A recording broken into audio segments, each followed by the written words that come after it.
አሰላሙ አለይኩም ወራህመቱላሂ ወበረካቱሁ። ዛሬ አንዲት የ7 ዓመት ህፃን ፕሮፌሰሩን እንዴት በጥበቧ እንዳሳመነችው እናያለን። ቻናሉን ሰብስክራይብ፣ ላይክ እና ኮሜንት በማድረግ አብራችሁን ቆዩ። በቺሊ ዋና ከተማ በሆነችው ሳንቲያጎ ዩኒቨርሲቲ ውስጥ በእጅጉ የተከበረ ዶክተር ኢስቲቫኒስ ሞራሊስ የተባለ የፍልስፍና ፕሮፌሰር አለ። ይህ ሰው በከባድ አንሰላሳይነቱ፣ በቀንደኛ ኤቲስትነቱ፣ በኢአማኒነቱ በፈጣሪ የማያምን ሰው መሆኑ ይታወቃል። ዶክተር ሞራሊስ ለዓመታት ፈጣሪ በሰው ልጆች ጽንሰ ሐሳብ የተፈጠረ እንጂ ሌላ አይደለም በማለት አስተምሯል። በሚሰጠው ትምህርት ላይ ተማሪዎች ሁሉ የፈጣሪ መኖር እንዲያረጋግጡለት ቻሌንጅ በማድረግ ይታወቃል። እስካሁንም የእሱን መከራከሪያ ዝም ማሰኘት የቻለ ሰው ሳይገኝ ቀርቷል። ነገር ግን ትልቅ ተገዳዳሪውና ፈተናው ከአንዲት ህፃን ልጅ ዘንድ ማን ይመጣል ብሎ አስቧል። በከተማው ሌላኛው ክፍል ውስጥ ሌይላ ፈርናንዲዝ የተባለች ወጣት ሙስሊም ትኖር ነበር። ሌይላ ከእድሜዋ በላይ የበሰለች ብልህ ልጅ ነች። ከልጅነቷ ጀምሮ ስለ ዩኒቨርስ፣ ስለ ህይወትና ስለ ሃይማኖት ጥያቄዎች በጣም ትማረካለች።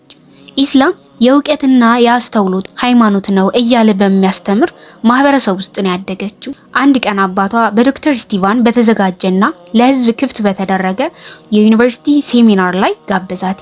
የሴሚናሩ ርዕስ አምላክ አፈታሪክ ወይንስ ገሃድ የሚል ነበረ። ውይይቱ ከባድ እንደሚሆን ያውቃል። ነገር ግን ሌይላ ሳይንስና ኢስላም እንዴት እጅ ላይ ተያይዘው እንደሚሄዱ እንድታውቅ ፈልጎ ነበረ። አዳራሹ የፕሮፌሰሩን መከራከሪያ ለመስማት በጉጉት ተማሪዎችና ምሁሮች ታጭቋል። ዶክተር ኢስቲቫን ሞራሊስ ወደ መድረኩ ወጥቶ በሙሉ መተማመን ትምህርቱን መስጠት ጀመረ። ወንድምና እህቶቼ ሲል ድምጹን በክፍሉ ውስጥ አስተጋባ። ከዚያም ንግግሩን በመቀጠል የሰው ልጅ ለዘመናት በአምላክ ሲያምን ኖሯል። ነገር ግን ይህንን የሚያረጋግጥልኝ ምን ሳይንሳዊ ማስረጃ አለ ብሎ ጠየቀ። ምንም ሲል እራሱ መለሰ። ሁሉም ከትውልድ ትውልድ እየተላለፈ የመጣ ባህል ብቻ ነው። የፍጥረት ዓለሙ ዕውቀት የፈጣሪ ህልውና አያስፈልጋትም። አምላክ እውን ካለ በሳይንሳዊ ዕውቀት መረጋገጥ አለበት እንጂ በእምነት ብቻ አይደለም ሲል ተናገረ። ክፍሉ በዝምታ ተዋጠ። ብዙዎቹ መስማማታቸውን ጭንቅላታቸውን ሲነቀንቁ፣ ሌሎች ደግሞ ያመነቱ መሰሉ። የፈጣሪ መኖር የሚክድን ለሰዓታት ሲያብራራ ቆየ። ከዚያም ክርክር መቅጠም የሚፈልግ ካለ ጥያቄ አቀረበ።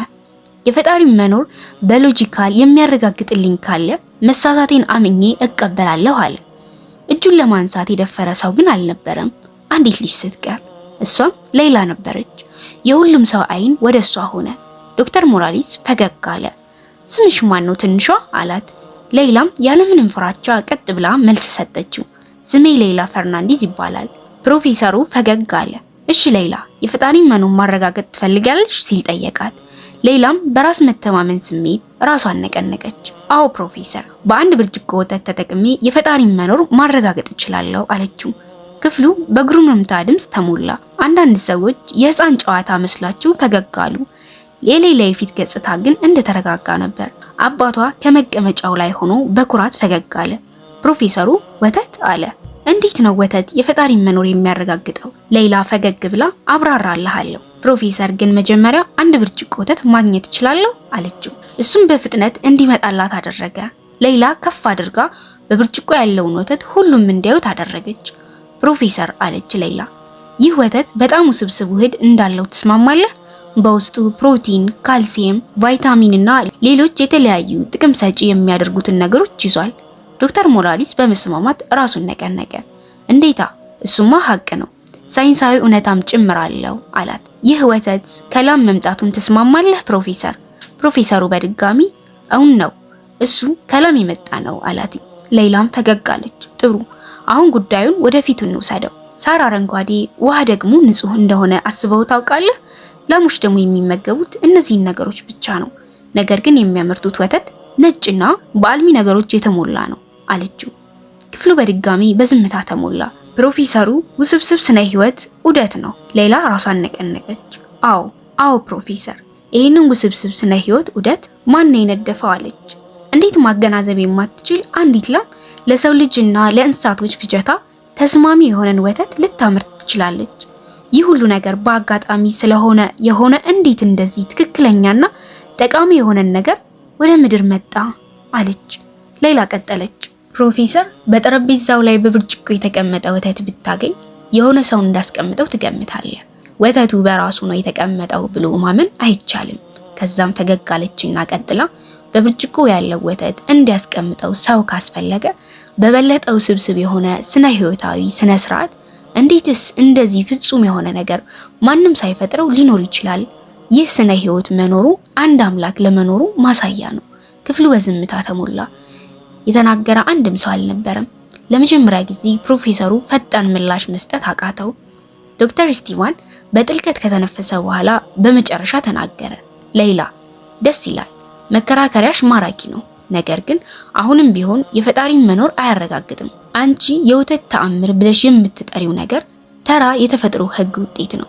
በዝግመተ ለውጥ አማካኝነት በሚሊዮን ዓመታቶች ሂደት የዳበረ ነው። ይህ የተፈጥሮ ምርጫ ሂደት እንጂ የፈጣሪ ተአምር አይደለም አላት። ሌይላ አሁንም እንደተረጋጋች ናት። እንዲህም አለችው፣ ፕሮፌሰር የተዘበራረቁ ፊደላትን አምጥቼ ወደ ተሰደሩ መጽሐፍ ለመቀየር ምን ያህል ጊዜ ይወስድብሃል? አለችው። እሱ የሚወስደው እንደ ፊደሎች ብዛትና እንደ መጽሐፉ ስብስብነት ነው። በእርግጥ ግን ብዙ ጊዜ ይወስዳል አላት። ሌይላም በመስማማት ጭንቅላቷን ነቀነቀች። እነዚህን ፊደላት አየር ላይ በበታተናቸው በስርዓት ተሰድረው ሊነበቡ የሚችሉ መጽሐፍ መፍጠር ይቻላል? ፕሮፌሰሩ ጭንቅላቱን በአሉታ ነቀነቀ። በእርግጥ አይቻልም፣ እሱ የማይቻል ነው። ሌይላ ፈገግ ብላ ታዲያ በሰው ልጅ ሰውነት በሚሊዮን የሚቆጠሩ አተም በዩኒቨርስ ውስጥ በእያንዳንዱ ህይወት ባለው ፍጥረት ያሉ አተሞች በሆነ አጋጣሚና እድል ራሳቸውን ፍጹም አድርገው መሰደር ይችላሉ ብለህ ታምናለህ? ክፍሉ በድጋሚ በዝምታ ተዋጠ። በአዳራሹ ያሉ ሰዎች በሐሳብ ተናወጡ። ከኋላው አንድ ሌክቸረር ይህች ልጅ በዚህ እድሜዋ ይህንን ሁሉ ነገር ማወቋ ያስደነግጣል አለ። ፕሮፌሰሩ አይኑ ፈጠጠ።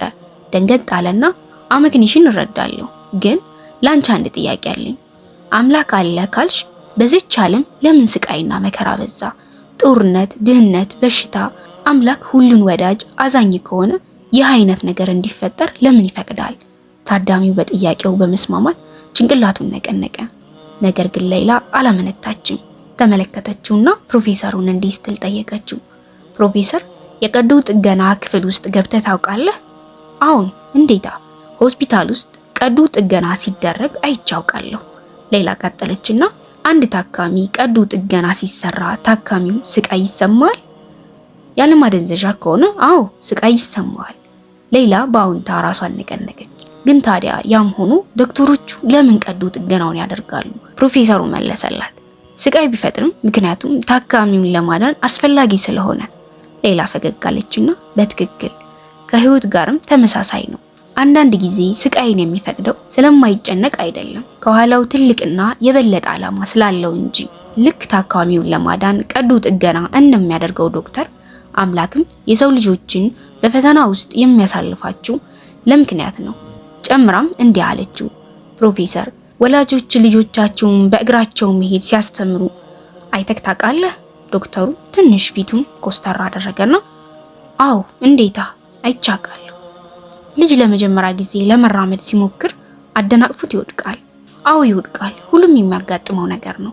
ሌይላም ወላጆች ልጆቻቸው እንዳይወድቁ ሮጠው ይሄዳሉ? ምንም አይነት ትግል እንዳያደርጉ በሄዱበት አዝለዋቸው ይሄዳሉ ስትል ጠየቀችው። ፕሮፌሰሩም አይ መማር እንዲችሉ ደጋግሞ እንዲሞክሩ ያደርጓቸዋል። ልክ ነህ ፕሮፌሰር። ያንን ካላደረጉ ወላጆች መቼም በራሳቸው መቆም አይችሉም፣ መሄድ አይችሉም። ደካሞችና ሁሌም ጥገኞች ሆነው ይቀራሉ። ከመቀጠሏ በፊት ቃላቶች ውጤት እንዲያመጡ ጠበቀች። አላህ ነፃ ፈቃድ ሰጥቶናል። ትክክለኛውን መምረጥ አሊያም ስህተትን መምረጥ የምንችልበትን ችሎታ መማር፣ ማደግና ጥበብን ማዳበር እንድንችል ሰጥቶናል። ጥሩ ነገሮችን ብቻ እንድናደርግ ቢያስገድደን ፕሮግራም ከተደረገለት ማሽን የተለየ አንሆንም ነበር። እውነተኛ ዓላማ የሌለው ወይንም በተግባራችን በድርጊታችን ላይ ምንም ትርጉም ነገር የሌለው ሆነን እንቀራለን። መልካምነትን የመምረጥ ውበቱ ከውስጥ የመነጨ እንጂ በግድ የመጣ አይደለም። በአቋሙ ጽኑ የነበረው ፕሮፌሰር ለአፍታ ያክል የሚናገረውን ያጣ መሰለ። አንድ ነጭ ጺም ያልጣ ጺሙን እየደባበሰ ሱብሃንአላህ ይህች ልጅ በጣም ጠቢብ ናት። ነገር ግን ዶክተር ስቲቫን ተስፋ ለመቁረጥ አልፈለገም። እጁን በደረቱ አድርጎ እሺ ሌይላ አምላክ ካለ ለምን ራሱን አያሳይም አላት። ላየው ልነካው አሊያም በቀጥታ ባናግረው ላምነው ይችል ነበር አላት። ሌላ በጥያቄው ፈገግ አለችና ፕሮፌሰር አንጎል ወይንም አእምሮ አለህ ስትል ጠየቀችው። ክፍሉ በጉርምርምታና ትንሽ ሳቅ ተሞላ። ፕሮፌሰሩም አዎ እንዴታ አንጎል አለኝ፣ ግን አይተከው ታውቃለህ ስትል ጠየቀችው። የዶክተሩ ፈገግታ ከፊቱ ላይ ክው ብሎ ጠፋ። ትንፋሹን ዋጥ አድርጎ ያዘ። ነክተኸው ወይንም በቀጥታ ፊት ለፊት አናግረው ታውቃለህ? ፕሮፌሰሩ ለረጅም ጊዜ ጸጥ አለና ጥልቅ ሐሳብ ውስጥ ገብቶ በመጨረሻ በረጅሙ ተነፈሰና ዝቅ ባለ ድምፅ አይ የራሴን አእምሮ ወይንም አንጎል አይቼው አላውቅም፣ ነገር ግን መኖሩን አውቃለሁ። ምክንያቱም እንደ ሰው ስለማስብና ስለምሰራ። ሌላም በድል አድራጊነት ፈገግ ብላ እኛም የፈጠራችንን መኖር የምናውቀው እንደሱ ነው። በቀጥታ ላናየው እንችላለን፣ ነገር ግን መኖሩን በእያንዳንዱ የልብ ምታችን በምንተነፍሰው አየር ውስጥ እናውቃለን።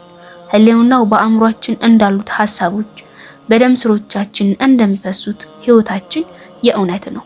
ልክ እንደ አእምሯችንና አንጎላችን መኖሩን ለማወቅ እርሱን ማየት አያስፈልገንም።